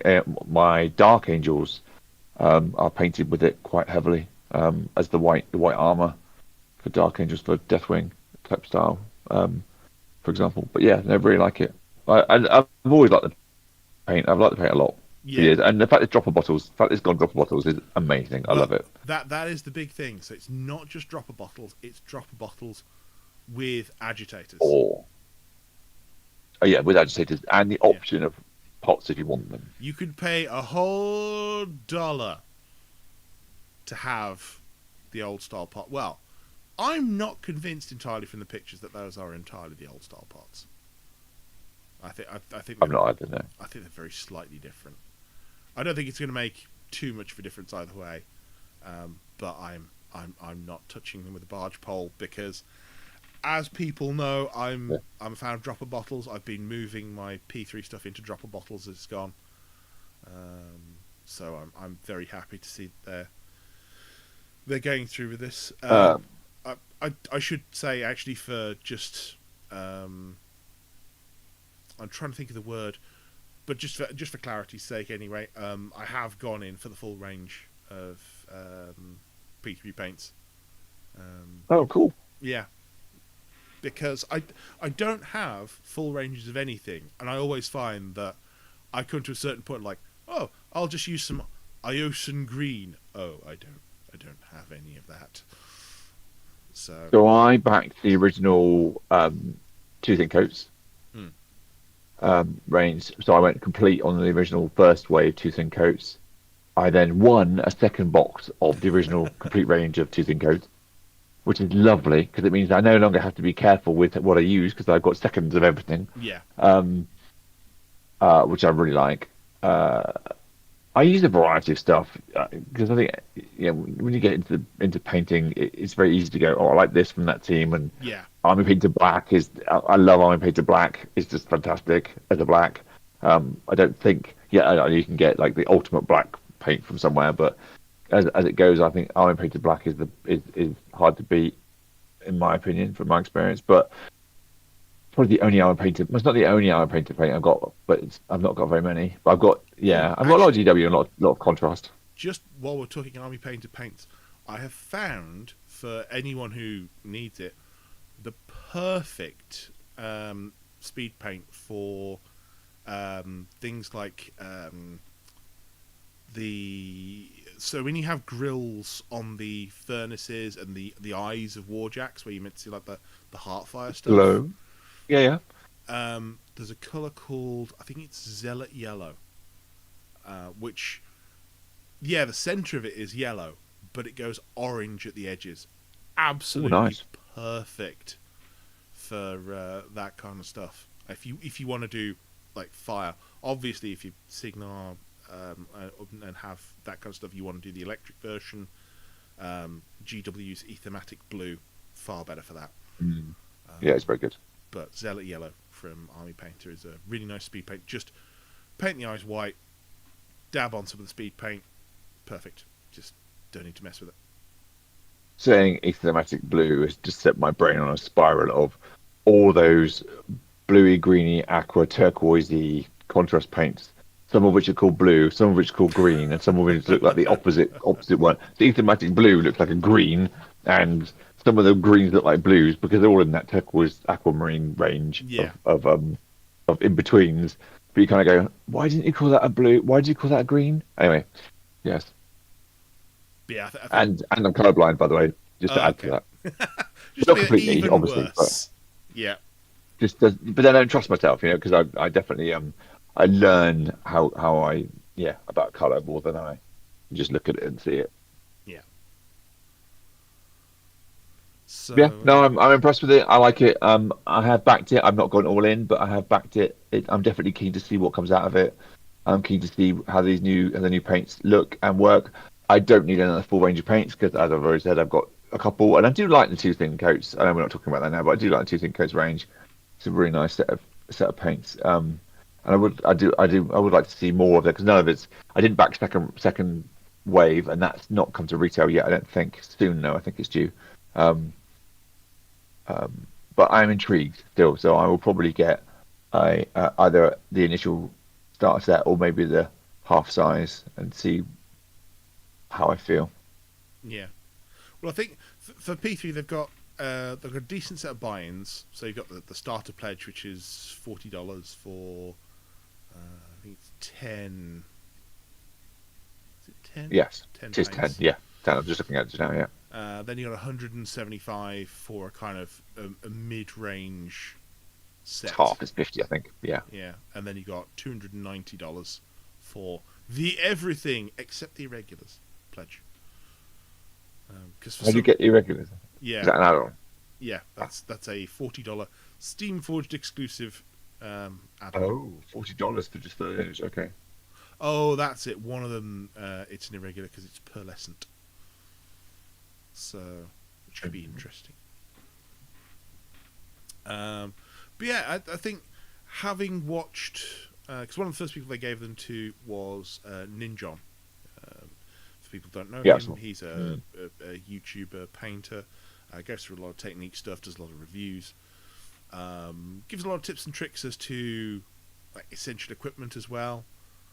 So if you've not watched those, they're quite good. He put me onto was it sanding sticks for Oh yeah. soothing molds, which like I've used metal files all the time. Yeah. Turns out sanding sticks really useful. I've used a heck of a lot of those. But anyway, He's done so many videos of weird and wonderful things to use for hobby, hasn't he? There's quite a few of those videos he's done. I like those as well. yeah, I do. Him and Miniac are generally a good watch for whatever they're doing, which is going to be odd. But yes, Ninjon has had a look at the whole range of P3, and he previously liked the old P3. He really likes the new one. He says it's like the old one, but more. And it's got some really interesting colours in there, which, I mean, if you've seen P3 before, you know that it's slightly off from those standard GW colours that everyone seems to do. I mean, you have Vallejo, GW, and Two Thin Coats, who are all effectively making a variation on the same range of paints. Like every. I mean, GW doesn't do the triads really, but yes, I take your point about Yeah. the colour. Yeah, definitely the same core color kind of concepts, aren't they? Well, I'm more thinking GW forms the standard base of paints, and then Vallejo and Two Thin Coats go, okay, we need to do something that's, Blood Angels red, Dark Angels green, Orc flesh, Dwarf flesh, Elf flesh. They have that range. I mean, obviously everyone's going to have an Abaddon black or Something similar. what's the white? Corax white? Well, I don't know. It's absolute. They've had too, I will say they've had too many, haven't they? it's absolute trash. Like, don't touch it Yes. with a barge pole, please. I'd like some ground up chalk, please, with a little bit of spittle in a pot, please. Yeah, I mean, if you want to pick up a white, if you can find some of the old pots of P3's Morrow White, it's okay. White Star from Two Thin Coats, pretty good. Yep. I like the white from Two Thin Coats. And obviously, yeah. Although, for that, Two Thin Coats really does apply. Like, a lot of Two Thin Coats, you can get away with one. But for White Star, just pay attention to the name of the brand. It's better than most. But, yeah. White is a really difficult paint to do well. So weirdly, with the GW, I used to be quite happy with Skull White, quote unquote, back in the day. Yeah. I don't know what they did with that because that was just something that I used and I liked it and I used it and I liked it and I didn't know any better as well. I'll put my hand up. I didn't know any better because for a long time it was ease of access just to use the GW paint. I don't know how they managed to take that and make it such a dog's breakfast, but Well, there's been I mean, this is going away from the P3 conversation at the moment. We But never ramble and derail. well, true. There's been an interesting conversation that's been going on at the moment about how GW have done a silent change to the line. And I think this came from Squidmar. And he was comparing paints that have come out with his older selection and gone, huh, these are different. What's going on? Because the new paints really, really do coverage. Like, they will, like, you can absolutely do one coat and it will go over basically anything. Yeah. What people are kind of theorizing they've done is added a little bit of grey to almost everything. Wow. So it's muted all those high-end colours. Anything that was too bright, anything that, really stood out. But means that rather than having to go through and do layer after layer after layer of really light paint that doesn't cover, you've got the grey in there to just annihilate anything below. I know they've played with pot sizes in a very crafty way in the last few years, in that everything got bigger and prices went up, and then the prices stayed the same and the pots got smaller again. I did see that. I mean, I watched that happen. GW does have, I think, either 2 or 3 distinct sizes of pot as well. But some of them are much less available now. The larger ones and some of the things you can get you can get the washes, the nut oil and agrax in big pots. Yeah. But not everything is available quite that way. Everything, a lot of the washes got smaller again. It's largely your technical paints that are coming in those big ones. So you've got things like Stern and Battlemire as well, which, again, please don't buy it. Please. Go on Amazon or whatever your other friendly retailer of choice is and search for like any of the Vallejo scenic stuff, because a huge tub of Vallejo Russian mud will turn up at your house for not too much more than a small pot of Stirland Battlemire. It is hilarious. Wow. And as well as that, the Russian mud will dilute. So you can, depending on how long you want it to dry, you can pretty much double however much you get. Wow, okay. It's good to know. So I have both that and what's the other thing? That's more Russian mud. Ah, yes, that's it. Black lava asphalt. So if you ever want to paint a road, black lava asphalt, that's really good for that as well. And again, that dilutes as far as you want it to. So there is a maximum. PSA. Pardon? That's almost a PSA. Yeah. Cool. Well, as well as that, they're really nice in that they have they've got the grit in there, so you've got some texture. They've got an acrylic layer, so it's quite. You do get a bit of stretch, so that bases can almost bend or whatever, and it'll stay intact. If you can get it back in shape, then it'll still be fine. But they also have a layer of putty in there as well, which means you can get some like nicely chunky effects from them. It's a good mix of stuff.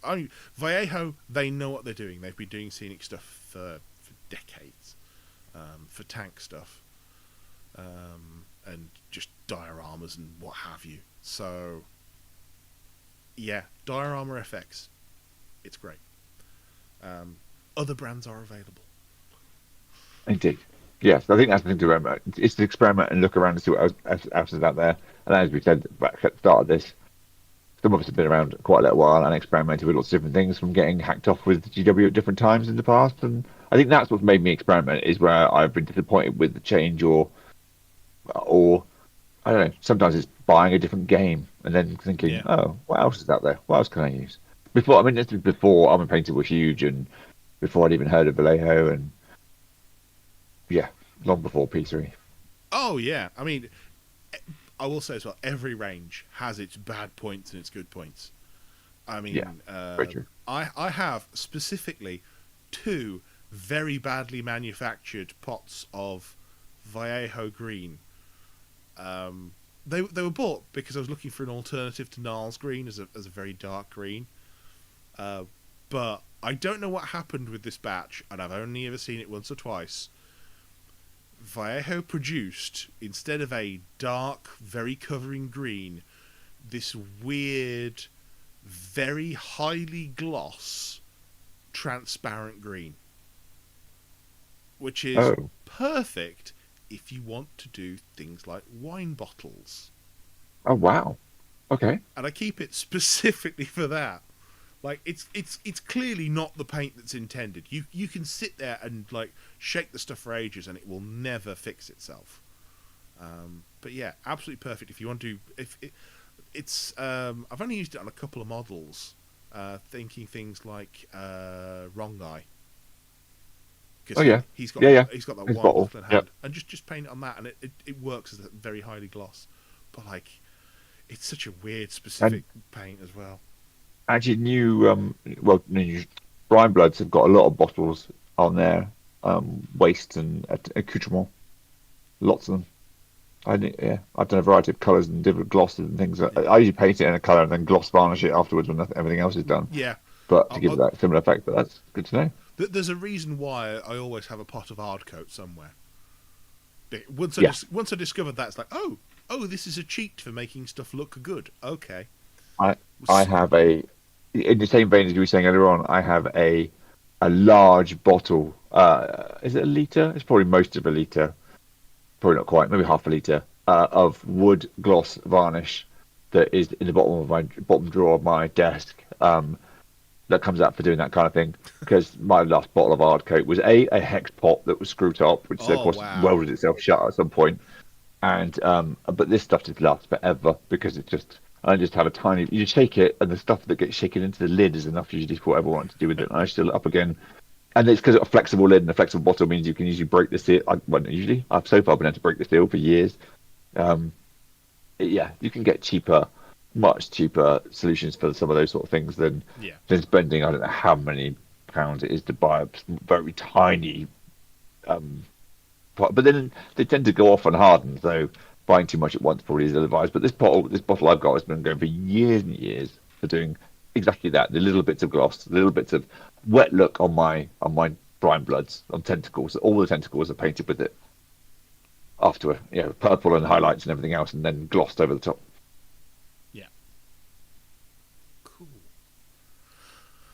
Okay, well, I think that's enough both discussion of and derailing from Definitely.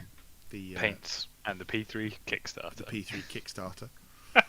I'm sorry, I just didn't really have a lot of input there. No, that's fine. I am still an amateur painter at best when I decide to paint, and I haven't been painting recently. Yeah. So I've looked at the Kickstarter and just gone, no, at the moment this isn't something I want to back. So. I mean, for you... genuinely, like, if you do start painting again, it's all about. Do you still have your old paints? So I'm curious at this point. No, I don't think I do.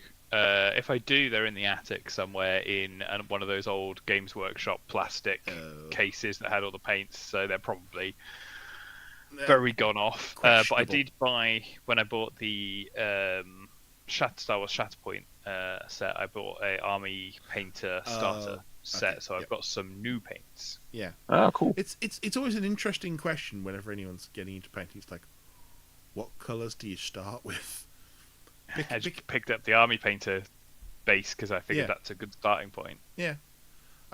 I've seen a lot of very good starter kits, and I've seen a lot of very bad starter kits. I'm thinking the original GW one, which was like all pretty much primary colours, may have been the worst paint kit that I've ever seen. Like, yeah, sure. Very long ago. If you want to blend everything, fine. No two models will ever look the same, but you can. But yeah, that was atrocious. That was when you painted every base green with Goblin Green. That's just no. I did pay something of an homage to that with my last Blood Bowl team. Like Blood Bowl was cool because it's a green pitch, isn't it? I know you can have different pitches, but I get that. That'd be cool, but the bases on those were almost fluorescent green. I loved it. but it was very silly. Sadly, But then in the same vein, I still love tentacle pink, even though it's not obtainable as far as I'm aware, and nobody makes it. But I love that color far too much. It was a similar thing to Goblin Green, really. It's just pink version. there is a reason I still have a pot of Bad Moon Yellow in a drawer. The worst point of it is, I now have Vallejo's Moon Yellow, which is meant to be kind of the Yeah. the successor to it. Doesn't cover as well. Oh, It may yellow's be, difficult. yeah, it may be like 20 odd years later on, but I have to do a layer of either Avalon Sunset or whatever the Two Thin Coats version is. Oh, I can't quote that. I don't know the names well enough. Yeah, it's a sort of I think that's in second wave as well. I don't think there's a decent yellow in the first wave. I don't um, think there is. I'll get shot now. Pete will be on my messages. But I'm going to look this up because it's bothering me now. I think it might have been second wave. Decent that bright yellow. No, I think it's no, it's not a bright yellow. It's not Oh. a bright yellow. This is the thing. It was one of their first wave because they've got there we go, Dark Sun Yellow. Ah, So it's in the triad that's Dark Sun Yellow, Skulker Yellow, and Yellow Flame. Because one of the things with Two Thin Coats when that came out was it at least wave one was more of a kind of naturalistic vibe. it was. It is. Yeah, it is. You don't have like a brilliant, ridiculous pink, a luminous No. green. It was So I asked about that, and apparently Duncan is not a fan of the really bright colours for miniature painting. He's not. He doesn't like it. Apparently, is what I've heard. Yeah. Apologies to anybody who knows him and they can contradict that, but that's the rumory version, is what I heard. yeah. That he's not a fan of those sort of things, and I think that's a shame because I like those kind of colours too. There's a place for them. I mean, my Sakura has literally neon pink hair, because I thought, how can I make this character stand out? It's everything's green and militaristic and neon pink hair. That'll do. So There's a lot of pink. There's a lot of pink in my Chimera. Yeah. As well.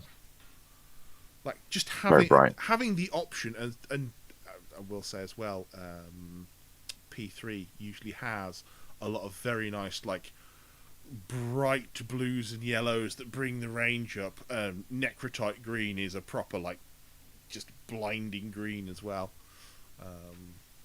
It's nice to see that alongside you kind of your drab, grim and gritty things. It all depends on how you want to paint stuff, frankly, at the end of the day. Yes, absolutely. So, at the end of the day, you do you. I thought one of the funniest things I've seen recently was, I can't remember what game it was for, but someone was asking, "Oh, is there an army that matches these colours?" It's like, yeah, Huh? the one you own. Yeah, anything you like. You want it to be pink? Make it pink. Yellow? Sure. Green? Fine. Like, it doesn't matter at the end of the day as long as it's something that you want. Like, sure. You know, if you want to paint ultramarines and have them be blue, fine. Absolutely great. But if you want... Well, see, interesting that you shifted into that because apparently now GW has gone the other way, whereas it used to be your army needs to be at least approximate this colour. Anything could be any colour now in 40k. No. It's, you can have bright pink. I mean, you always could because the successor chapters meant you could do it anyway. Because there was the Paladin Griffins was two tones of a pink and purple, I think, and so you could still do Ultramarines basically in pink. But yeah, it's and my youngest started doing that and never really got very far with it. But yeah, you totally can. Yeah. Anything you like. I do have ambitions. I have some dusk, and I do have ambitions to do yellow dusk because I might have said before, maybe with some kind of digital camo yellow. I haven't quite thought it through. Every so often I come back to it and go, I need to experiment and think about how I'm going to do this in an army scale because I don't want to spend hours painting that by hand. So I need to think about some kind of stamping or something like that to try and give it that effect. But that's my current ambitions with dusk. I don't know if it'll stick. I won't. It's completely different. You'll get there. Haven't started yet. You'll get there. Look at the first model and go, actually, I think this should be in this colour instead. Yep, that's probably what happened. I'm still painting Chimera, so there's no rush. Yeah, and as with everything, you'll start painting your first models, and then by the time you're about halfway through the project, you realise that you've radically changed what you're doing because you've gone, oh, actually, I need an accent colour for this model. Oh, this model's got accessories, so they need to stand out as well. Oh, this has got a different symbol on. Oh, do I paint that different? Is it the I same? actually reversed my colour scheme, or reversed where things were in my Chimera from the first unit. I painted the Death Dealers and went, no, that's upside down. Yeah. That needs the armor needs to be pink, and then but this needs to be that. And I'm like, okay. But then the only thing I had to redo, everything else has been. One War Beast was half done, so most things are getting resolved and word painted anyway. So My absolutely. original Cadre all started as bright red Warjack. Well, it was mech bright red Yeah. back when GW did the foundation paints, with blood red or Cadre red shoulders. And about 3 jacks in, I decided this was not for me. So the rest became grey with red accents to match my men of war, who were all Nice. grey armour, but where they've got that they've got a copper band below and above the belly. That's where I put the red on them. That was the colour scheme that was in Escalation, or nearly. It's very similar. I definitely didn't Nearly. pick it. I definitely didn't pick it out on my own. It was something I went, yeah, that's something I like. Well, I think the Jack that appeared in Escalation was coloured in that way. I can't remember what it was called. But yeah, Was it the Kodiak? I think it was the Kodiak. Yeah, the Yeah. Kodiak was painted in that way. I want to say in that book. I like that book. That I think that was one of the most inspiring of the PP Ranger books. Just the content of campaign stuff in it, and it broadened the world so wonderfully in a story advanced in every book they did, all the anthology books they did. But Escalation stuck with me. I know it was an early book for me, but it really stuck with me. I liked it. Yeah. And I think the books were always interesting in that they did highlight different schemes in almost every single one. Yeah. Like, here's an army you could do. Here's another army you could do. Here's a Thornwood variation of Cadre. Like, Yeah. okay, so we're not just dealing with the one scheme. Obviously, you still have Trolls vary in colour based on what they eat. So you get trolls from all over the continent, and they'll be different colours. Yeah. So yes, just further reinforcing the message of do what you like. Yeah. We're not the painting police. We won't tell on anyone. Yeah. So Absolutely. okay, well I think we can probably do a very quick painting table because I'm suddenly becoming very, very, very, very aware of the time. So, Kurt, what's on your painting table? So segueing back to what probably will be an outtake from that we talked about earlier on, there is Chimera on my painting table. I am painting Chimera, but I've kind of like I've got newer stuff so I've been building and sort of putting some base colours on, or just at least give a wash to get it on the table. I haven't been painting aggressively. So what also is on my painting table is Gene Stealer Cult, because I don't know, I'm kind of getting that. I want to scratch that itch a bit more and sort that army out, and maybe buy the codex and work out how that army needs to be for 10th edition, and actually maybe place them 10th. Not a lot. I'm still very much War Machine's first game, and when I get a chance to play it, I'm going to play it. But I'm kind of getting that kind of bit 40k. So yeah, Gene Stealer Cult, a lot of that's back out. Magnetizing in order to be able to put it in. It's not being. I'm moving it from a foam case into a magnetized case, and I try to work out how to transport it and use it in that way, because foam and Gene Stealers never really work very well. Yeah, that's about what's on my table. Oh god, yes, I'm just thinking about all those arms sticking everywhere. Yeah, it doesn't work. I mean, they've been in foam. They are in foam. They have been in foam. It's just not great. Yeah. So need to, and they never really fitted in that box. And that box, I think, needs to be. I've got a large aluminium black KR like triple case, and that I think needs to be the home of my Dark Angels and the which I also want to magnetize. So I can contradict that slightly, but. But they're not really in a case. They're kind of in various places. So I do want to go back to my Dark Angels as well and just spend more time with them at some point too. But we're still a War Machine podcast, and I still primarily War Machine still first game. But I played 40k for a very long time. Never going to go away entirely. Yeah, definitely.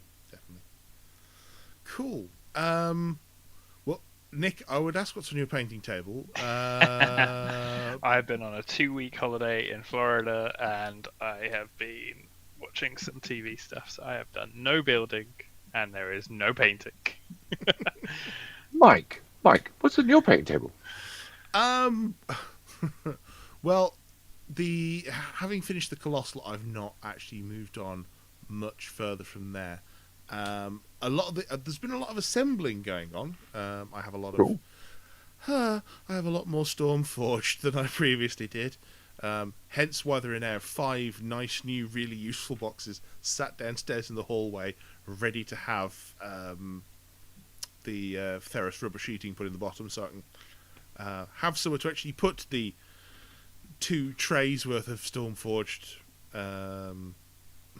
into. So yes. I may have to invest in some of those at some point, because I do, like Don that I play against a lot has those, and you talk about those, and they are very good size, very carryable, more practical than a lot of other things that I've got. So maybe that I migrate into those as well at some point in the near future. See, I've got 4 sizes of really useful box. I have the 4 litre, which is great for Blood Bowl teams, or actually smaller War Machine armies. If you've not got anything with a banner or on horseback, you can fit easily a 100-point list in one of those. They're absolutely fine. I then move up to 9 litre ones for, I'm taking a Colossal, I will need vertical space. Yep. There's also some of the taller banner bearers and what have you that have to go in those. But the ones downstairs, like they're most 4 and 9 litre are usually for moving around. The ones downstairs are the 20 litre and 33 litre ones, which are this is where my army lives ones. Okay. So there's one whole like 33 litre one that's just Imperial Guard tanks. That's all that's in that box, and they are track to track, front to back, turrets turned into odd directions so that you can actually fit everything in, and kind of swiveled round so the sponsons fit into each other, and yeah, it's a mess. But yes, not Stormforge, Stormcast rather. My brain is gone. I did think for a minute what that was, but yes, I got you now. Stormcast. Yeah. But this is my brain is all over the place. That's what it is. We played too many games. I've Yes. still got like Shatterpoint that I had never painted, that I really would like to play some Shatterpoint and play some Shatterpoint, but I haven't done that either. But yeah, I have about 10 issues of Stormbringer next to me that I've been building scenery from as well, so that we can have proper AOS games at club. But that will actually probably go on the painting table first, because I'm actually in the mood to paint some scenery, because I find that very therapeutic. I haven't done that in ages. Although I did build some. So I got a gaming map, a 4x4 gaming map for War Machine that was islands and sort of like for naval type games that I thought would be awesome for trolls. Yeah. And I built some like shipwreck boats as the instructions, and some palm tree bits to build palm. And it's all stalled because I got distracted in Chimera and everything else. So, but yeah, that's something that I think I was bending lolly sticks in order to make them fit, to make the boats looking like the bases and it all fitting together to have shipwrecks as obstructions instead of buildings. And making that come together. At some point, I want to get back to that because I enjoyed that as a unique kind of table experience. Is this the point where you're getting like bunches of lolly sticks and having to steam them for a while so you can bend them appropriately for a hull? Yep. Oh, that is dedication. That's what. So I did loads of that into pint glasses, thick, really solid pint glasses.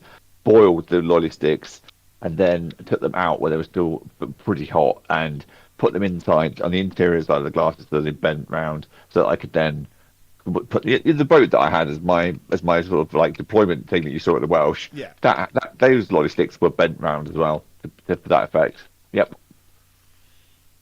I mean, people say gaming teaches you nothing. I beg to differ at this point, because that's actually a proper legitimate carpentry technique. So. And I used it just the lolly sticks to build a fake boat. Yep. Yeah. Okay. Fair enough. Yeah. Right. Well, having discussed hobby stuff, I mean, I do mean to get back to the War Machine. I have I'm sat here with plans for how I want to paint Alexia, because she's the only thing in my current armies that has no paint on whatsoever, and it's just looking at that model hurts me when it's on the tabletop. I've got to that point now where I've got enough painted models of my new Cadre that the ones where there's nothing on, not even a base coat, just it starts to itch. That part of the brain at the back, just like, oh, that needs doing.